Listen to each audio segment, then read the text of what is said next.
Darle los buenos días, la bienvenida a nuestro columnista Edgardo Llenar. Edgardo, ¿cómo andamos? Buenos días. Preocupado, sumamente preocupado. Edgardo está preocupado. Edgardo, para quien no sepa, bueno, es un activista social. Edgardo, para quien no sepa, ha estado en distintos colectivos, ha representado a la Central de Trabajadores en áreas fundamentales. Y tenemos el gusto de que hemos vuelto aquí a la 1410. Se incorpora con reflexiones en voz alta. Esta mañana está preocupado. Veo que mira hacia el cielo, creo que no es por el tiempo, No, debe ser por otra realidad. Te escuchamos, Edgardo, querido. claro, porque a veces es difícil superar la indignación que uno siente ante tanta mentira organizada, tanta mentira que en lo cotidiano intenta y efectivamente va horadando la capacidad de crítica, de análisis de sectores importantes de la sociedad, ¿no? Y no me estoy refiriendo solamente al Uruguay, aunque hoy para mí como uruguayo estamos ante una instancia decisiva en la cual se juega muchísimo el futuro real de nuestro país, ¿no? El futuro de los jóvenes, de las mujeres, el futuro de todos los derechos conquistados, el futuro en definitiva que deviene de un presente construido a lo largo de 15 años de mucho trabajo, de errores y aciertos y bueno, y de un saldo que yo creo que es sumamente positivo para la sociedad en su conjunto, ¿no? Lo que está pasando en América Latina realmente es muy grave, ¿no? Y es importante tener claro, creo que ese es uno de los temas centrales, ¿no? Que nosotros como sociedad debemos necesariamente visualizar los riesgos. Y no es porque no lo hayamos dicho antes, que ahora que están explotando las sociedades, los países, porque no aguantan más las recetas neoliberales que nos proponen Talvi y la calle Pou, ¿no? Ahora que está movilizándose en forma permanente el pueblo y que ha tomado la decisión de decir no, de decir basta y de decir, bueno, nos vamos a echar a andar en serio, ¿no? Tenemos la expectativa que esto determine un nivel de organización que pueda realmente cuestionar el sistema de poder instalado desde la derecha, ¿no? Desde el neoliberalismo, desde el imperialismo. Y bueno, ahora que está pasando todo esto, nosotros nos enfrentamos a una situación que es un cruce de caminos. Pero vamos a los ejemplos, ¿no? Vos recién planteabas lo de Chile, comparto totalmente lo que dijiste, te vengo escuchando en estos días. Es vergonzoso realmente que acá se hable de un país en el cual los datos macroeconómicos marcan un nivel de producción de riquezas tan importantes, ¿no? Y que la sociedad en su conjunto esté viviendo en un nivel de deterioro brutal como el que vive a partir desde, y que eso tiene que quedar bien claro, ¿no? Desde el golpe de Estado y desde la dictadura pinochetista hasta el día de hoy. Lo cual implica hacer un análisis muy profundo de todo lo que allí está pasando. Y ha pasado. Pero bueno, por lo menos quería dejar, luego de que tú hablaste, mi solidaridad absoluta con la resistencia del pueblo chileno y el enfrentamiento que está llevando adelante, no por 30 pesos, sino por 30 años de una dictadura de clases en la cual se ha impuesto en forma sistemática la violación de los derechos en todos los planos de los sectores mayoritarios de la sociedad. Salud, vivienda, alimentación, distribución de la riqueza, cultura, formación cultural, formación académica, lo que decías vos, ¿no? $30.000 sin haber terminado por 13 años. Muy brutal. Pero también hay otra cosa que preocupa muchísimo, lo que está pasando en Bolivia, ¿no? Porque sentimos algunos comentarios que realmente nos parecen ofensivos hacia lo que está sucediendo en un pueblo que ha votado libre y masivamente, más del 90% de los habitantes de ese país habilitados para votar, votaron.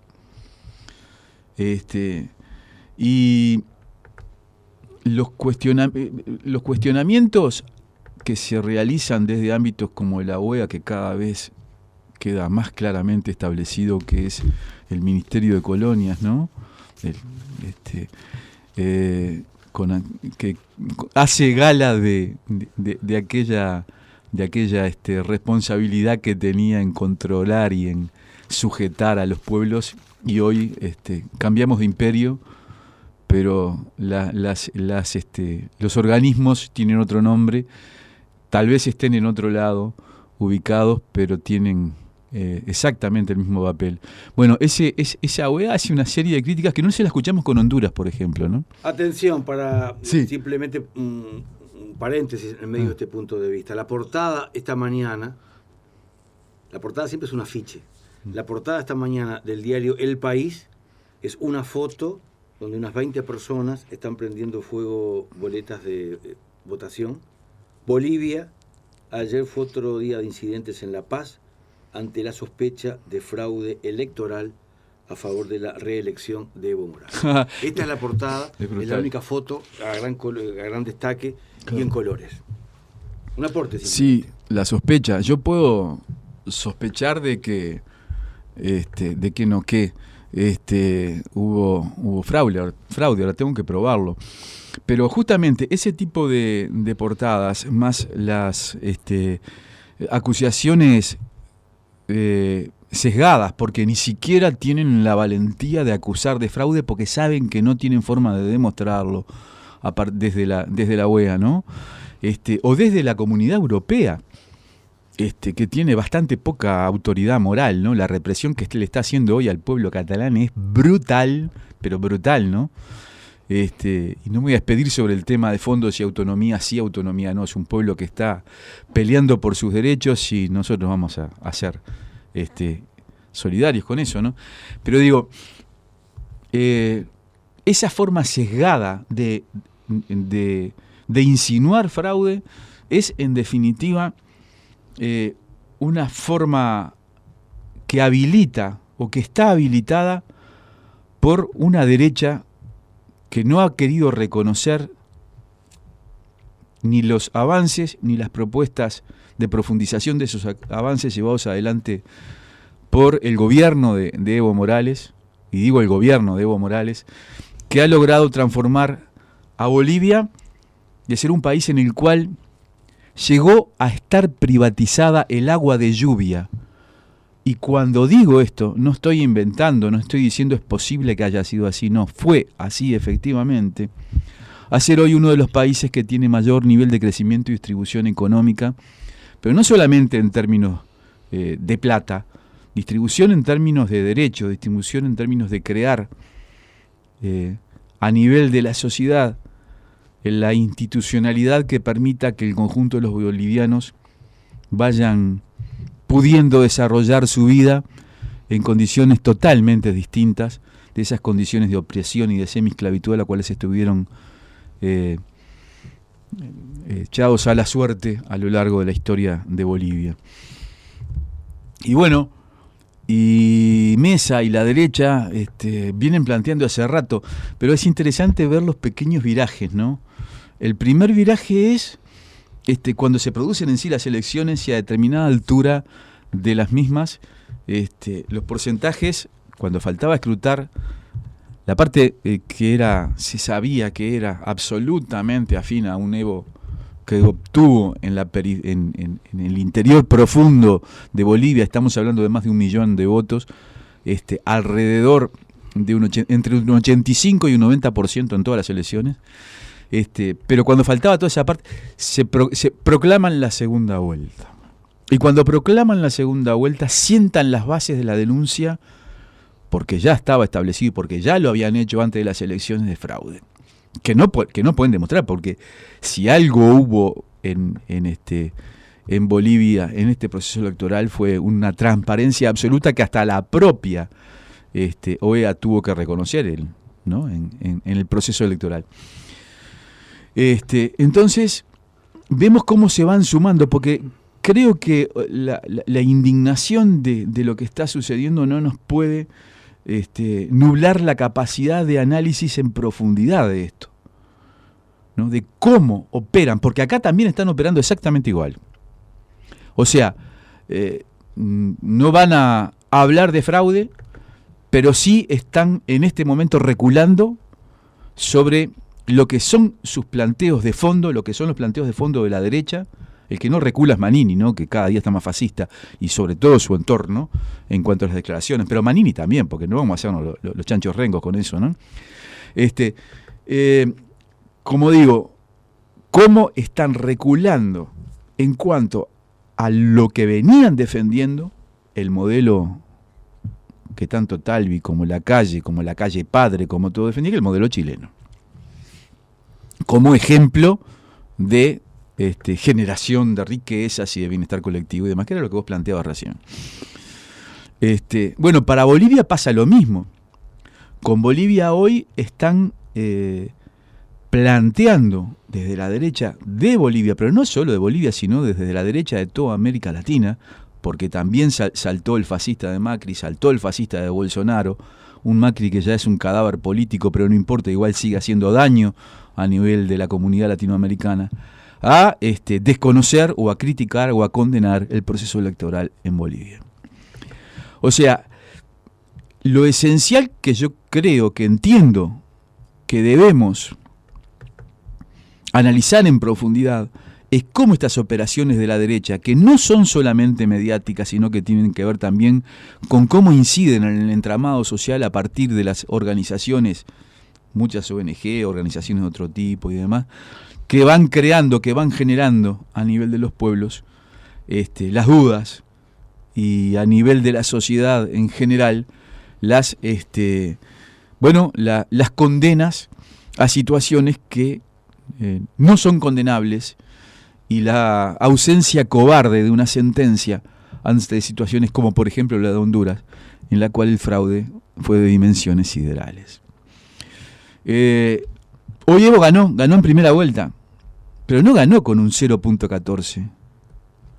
Ganó con un 10% por encima, que es lo que la ley le exige, de su seguidor inmediato, lo cual implica que ya ganó el gobierno de Evo la mayoría parlamentaria en las cámaras, la mayoría real, la mayoría absoluta. La diferencia que se está discutiendo tiene que ver con un porcentaje que son unos cuantos miles de votos, y el proceso, la parte final del proceso de conteo tiene que ver con lo que es la propia geografía, la propia organización de la sociedad boliviana, lo que es el conjunto de dificultades que llevan a que la entrega de las actas de las elecciones sean demoradas, como están siendo demoradas y como fueron históricamente demoradas, más allá de las mejoras que se han producido en la inmensa mayoría del territorio en términos de la comunicación. Entonces, yo creo que es necesario celebrar el triunfo de una propuesta, de una visión y de una acción histórica del gobierno de Evo Morales, con Evo a la cabeza, que ha transformado la sociedad y que la ha ubicado en un lugar hoy de referencia para todo el movimiento progresista de izquierda de América Latina. La derecha podrá objetar en forma tramposa lo que han sido los resultados. Que objete, que diga todo lo que tiene que decir. Ahora, lo que nosotros debemos exigir es el análisis riguroso de la realidad. No el análisis de la realidad a partir de ciertas verdades, a partir de ciertas situaciones de hecho, creadas de hecho, por parte de los medios de comunicación masiva en los que mayoritariamente domina la ideología de la clase dominante, o por parte de organizaciones internacionales que teóricamente responden a los intereses de los países y de los continentes, y en definitiva están subordinadas en forma absolutamente clara a los intereses de quien, para quien hoy el patio trasero histórico es un lugar estratégico a conquistar, y se está encontrando con la resistencia de los pueblos en los procesos electorales, en los nuevos procesos, y se está encontrando con la resistencia de los pueblos en la calle. Ese patio trasero que la doctrina Monroe le permite a Estados Unidos, desde el punto de vista de esa concepción colonialista, ¿no? Vil, canallesca que tienen, seguir porque necesitan del petróleo, necesitan del gas, necesitan de las riquezas naturales, necesitan del Amazonas, necesitan del vasallaje de los pueblos a partir de la actitud de los Bolsonaro, de los Macri, ¿no? Y demás. Bueno, no, ni que hablar de Colombia y de este señor Duque, que es su presidente, ¿no? Bueno, en definitiva, que necesita de todo eso para poder construir una opción imperialista que al día de hoy está siendo sumamente cuestionada por la realidad de la brutal crisis que está sufriendo el capitalismo y de la brutal crisis en la cual la instalación de los nuevos gobiernos de derecha en América Latina, aplicando las recetas fondos monetaristas y las recetas del imperialismo, ha determinado que los pueblos perdieran derechos, perdieran calidad de vida y se vieran sometidos hoy a condiciones cada vez más deplorables en su existencia. Los que abrazaron a Macri hoy están en contra de Evo. Los que abrazaron a Bolsonaro hoy están en contra de Evo. Los que abrazaron a Piñera y al modelo neoliberal instalado en los últimos 30 años hoy están en contra de Evo. Pero además, hoy acá y en nuestro país, para ir sintetizando, están en contra de un modelo en el cual el cambio en aspectos centrales de la sociedad y el progreso y la evolución y la consecución de derechos y de oportunidades cada vez más igualitarias para el conjunto de los ciudadanos de nuestro país está en riesgo. Y está en riesgo si analizamos lo que está pasando en Brasil, en Argentina, en Colombia, en Ecuador, en Perú. Está en riesgo porque ese modelo neoliberal lo único que trae aparejado para las sociedades es destrucción y violación de los derechos de los ciudadanos.